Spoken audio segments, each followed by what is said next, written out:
sa mga katotohanan niya. Ano ang utos ng tagapagligtas dahil sa kahalagahan ng iglesia na kanyang ililigtas? Pakinggan po ninyo.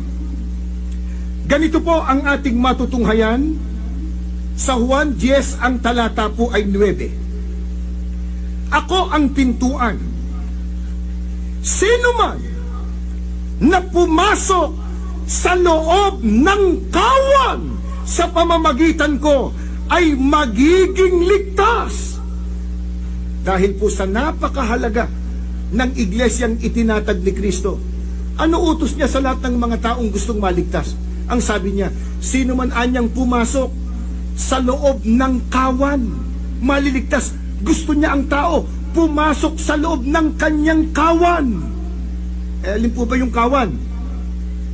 Iba pa ba yun sa iglesia ni Kristo? Sa bagay po, binasa ko na kanina, pero muli ko pong babasahin. Ano po?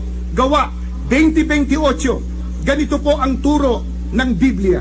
Ingatan ninyo kung gayon. Ang inyong mga sarili at ang buong kawan.